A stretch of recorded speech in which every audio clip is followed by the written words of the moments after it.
They locked the doors behind me. 28 days, 1 chair, no exit. "Sign it," he said, "or walk away, now." I signed. The cameras never blinked once. 6 candidates, 1 empty throne. The clock started. No one warned us. This was our new home. No windows. Breakfast was silence, and a warning label. I tried the door. It didn't move. 1 frame was empty. No one explained why. Task. 1 dropped. Loyalty. First blood. They turned on each other instantly. 1 was gone by dinner. Just like that. No goodbye. Just an empty seat. No Wi-Fi. No calls. No proof I existed. He was always watching. Always. Even the rooftop had a fence. Of course it did. Task 2. Sacrifice. My stomach dropped. They asked me to name a weak link. I stayed quiet. Silence felt safer. Silence didn't save her. She was next. 4 left. The camera never slept. Floor 40.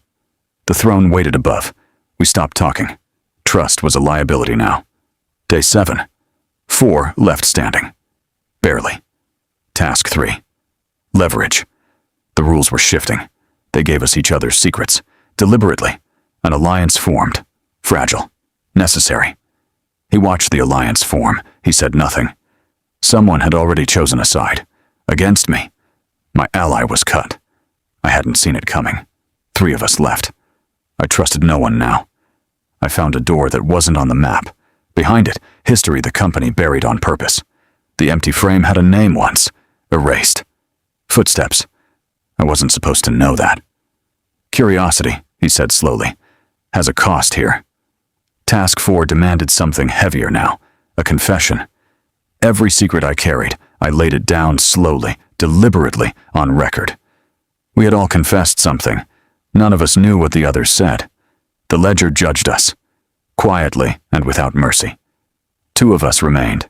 The tower felt smaller now somehow. They gave us a dinner. It felt more like a warning. We did not speak. There was nothing left worth saying. I went back to the archive. I needed to understand him fully. There had been an heir once. He simply vanished. He was already waiting for me. He always was. "You found him," he said. "Now you understand the stakes." The final phase had begun. Only 1 throne remained. 14 days behind us. 14 still ahead, heavier than before. The rules changed again. No one told us how exactly. We simply felt it. She studied me like a problem she hadn't solved yet. Patiently, carefully, without blinking. He offered water. I did not trust the gesture. Not anymore. Not here. The ledger had been left open. On purpose. Someone wanted me to read it. The vanished heir's name was circled. Again and again. Someone never stopped searching. I barely recognized myself now. 21 days does something to a person. Task 5 demanded a name. Just one. Theirs or mine.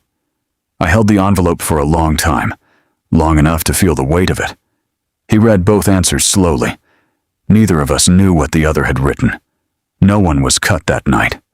That silence frightened me more than elimination ever did. We sat in the same garden without speaking a single word. Somehow, that felt honest. A locked drawer, the same crest as the lobby. This was deeper than I understood. "The company was never mine either," he said quietly, without turning around at all. One face had been scratched from every photograph in this entire building. Deliberately, thoroughly, completely. Task 6 was different. It asked what we were actually willing to inherit. She answered without hesitation. I envied that certainty more than I expected to. I chose honesty instead. It felt like the only currency I had left. "Honesty," he said, "has ended more careers here than lies ever did." 24 days in. I no longer remembered what silence felt like without it. The drawer had been meant for me all along. Someone had known I'd find it. The letter wasn't a warning. It was an apology, written decades before I ever arrived. He had built this whole trial around a mistake he made 30 years ago. I showed her the letter. It felt like the only fair move left available to me. For the first time in 25 days, we weren't competing against each other anymore. 25 days survived. 3 remained. And now, finally, we understood why. The final task arrived quietly, without ceremony. Somehow that made it heavier, not lighter. He recognized the letter instantly. His hands, for the first time, trembled slightly. "I wrote that letter," he said slowly, "to a son I never had the courage to keep." 30 years of silence, finally taken down from that single wall. We understood, finally, that this had never truly been a competition between us at all. "This was never about which of you deserved it," he said. "It was about who would stay." We climbed the stairwell together this time. Neither of us walked ahead of the other. The throne room doors stood open. After 26 days, they had simply never been locked. "The chamber was never the trial," he said. "You two were. Each other, all along. Neither of us reached for the chair first. That silence spoke louder than any answer could. He watched us not reach for it. That, it seemed, had been the true and final test. There had been 2 more chairs all along, waiting quietly in the room's forgotten corner. "Rule together," he said finally, "or don't rule here at all. Those are the only terms." A new frame went up that same evening. This time, it was left intentionally, deliberately, blank. The doors that locked me in 28 days ago finally, quietly, stood open again. They took the fence down from the roof. I noticed that before anything else, honestly. The hidden archive stayed open now. Some histories, it turned out, deserved daylight after all. He shook both our hands slowly. It was the first warmth I'd felt from him in 28 days. 28 days had changed the building far less than it had changed me, in the end. The chamber never truly needed a single ruler. It only ever needed someone willing to stay. That night, one more camera blinked on. No one had told us it existed. There was a floor beneath the building. It had never once appeared on any map. Dozens of monitors, dozens of rooms, none of them empty, not really. He looked genuinely frightened for the first time. That frightened me more than anything before it. "There's a board above the board," he said. "I answer to them too." 12 empty chairs, arranged in perfect silence. This trial had never been his to control. A door appeared where a wall had stood only days ago. Nothing here was permanent. The seal wasn't the company's. It belonged to something older, something we hadn't met yet. "Day 1 of 28, it read. Again. My hands went cold instantly. The clock reset itself without warning. 28 days, starting over completely, right now. The doors closed again, exactly the way they had 28 long days before. Someone new sat behind the desk now. He introduced himself simply as the auditor. "This trial has rules the last one never told you," he said calmly. "Read carefully." He was one of us now. The man who once judged everyone stood judged himself. We understood instantly. Whoever built this place, no one here was ever truly safe. This time, the tasks came faster. The auditor was in far less of a hurry to be patient. He was asked to explain 30 years of decisions. In under 3 minutes exactly, he was cut first. The man who built the chamber was the chamber's very first casualty. We watched him leave through doors he had locked on us weeks before, entirely unchanged. The auditor never raised his voice once. His patience was somehow far more unsettling. We studied the blueprints for hours. Somewhere on this floor, there had to be an answer. Behind the throne itself, stairs descended into darkness. No blueprint had ever shown them. An older throne waited below, buried under decades, maybe even centuries, of forgotten dust. Names in a language we couldn't read at all, carved deep into cold, ancient stone.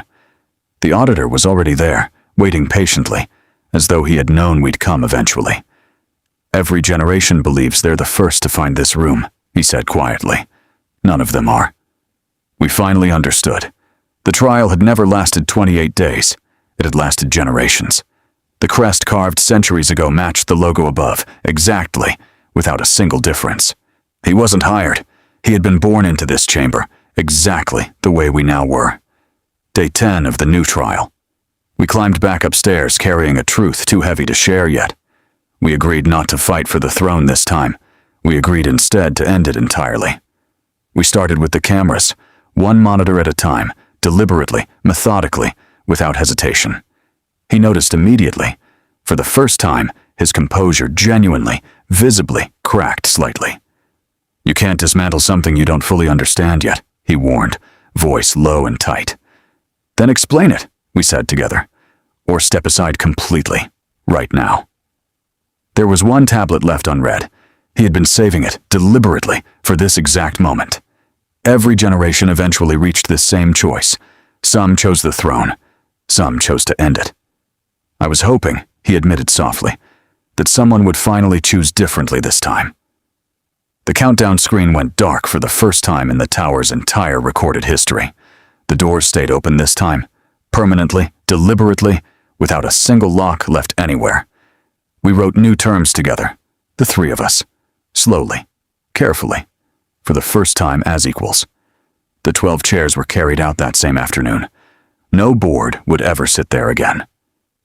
We dismantled the old throne stone by stone. It took far longer than either of us expected. The archive stopped being hidden at all. It simply became part of the library now. We planted something new where the fence used to stand. It felt right, somehow, to grow something there. The blank frame finally had a photograph in it. Ordinary, unremarkable, and completely ours. A new candidate arrived that morning. This time, someone was actually there to greet her. No contract this time. Just an open hand, and an honest explanation of what waited upstairs. The old throne became a museum piece, a reminder, not a destination, for anyone who visits. They carved a new tablet beside the old ones, our choice, permanently recorded, for whoever came next. The old sleeping pods became guest rooms, warm light now, where cold silence used to live. The cafeteria filled with voices again. People actually spoke to each other over dinner now. From the street, the tower finally looked like somewhere people actually wanted to live. We never sat in that throne again. We didn't need to, not anymore, not really. 28 days once locked me inside this chamber.